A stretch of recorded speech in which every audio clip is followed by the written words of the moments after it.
Hi hello வணக்கம். நான் உங்கள் அருள் பிரதி. இன்றைக்கி நம்ம சேனலில் என்ன வீடியோ பார்க்க போகிறோன்னு பார்த்தீங்கன்னா, இன்றைக்கி மார்னிங் வந்து கொஞ்சம் ஸ்வீட்டாகவே ஸ்டார்ட் ஆச்சு. ஏன்னு கேட்டிங்கன்னா, நான் எப்போவுமே வெளியே வந்து பார்க்கும்போது என் பூந்தொட்டிகளை தான் ஃபஸ்ட்டு பார்ப்பேன். இன்றைக்கி அதேமாதிரி பார்க்க முடியல. நிறைய பூக்கள் மொட்டுக்கள்லாம் இன்றைக்கி வந்து அதில் பூத்து இருந்துச்சு. ரொம்ப ஹாப்பியாகவே இருந்துச்சு. இன்றைக்கி நம்ம சொல்கிற கவிதை என்னென்னு பார்த்தீங்கன்னா, நீ யார் என்பதை உன் செயல் கண்டிப்பாக ஒரு நாள் சொல்லும். இன்றைக்கி என்ன வீடியோன்னு பார்த்தீங்கன்னா, இன்றைக்கி கொஞ்சம் பழைய சாதம் கொஞ்சம் இருந்துச்சு. அதை வந்து சூடு பண்ணி வடிச்சிடலான்ட்டு அதை அடுப்பில் வச்சுருக்கேன். அதுக்கப்புறம் வந்து இன்றைக்கி சவ் காய் வந்து சாம்பார் வைக்க போகிறேன். அதை நல்லா வெட்டி எடுத்துக்கிட்டு சாம்பார் வைக்கிற டைப் தான் அந்த மாரிக்கு வச்சுட்டு கடைசி தாளித்து ஊற்றிடுவேன். இதுதான் என்னோடய வந்து ஈஸியான சாம்பார். டேஸ்ட்டாகவே இருக்கும் இன்றைக்கி. நான் இன்றைக்கி சொல்லியிருந்த கவிதை வந்து எப்படி இருக்குன்னு கண்டிப்பாக கமெண்டில் சொல்லுங்கள். என் வீடியோ பிடிச்சிருந்தா கண்டிப்பாக லைக் பண்ணுங்கள்.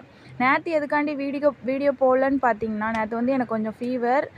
ஏன்னா சளி பிடிச்சிக்கிட்டு அதனால் கொஞ்சம் காது வலி. அதனால் நான் டாக்டர்கிட்ட போயிருந்தேன் நேற்று. அதனால தான் நேற்று என்னால் வீடியோ போட முடியல. சாம்பார் ரெடி, சாதம் ரெடி. இன்றைக்கி வீடியோ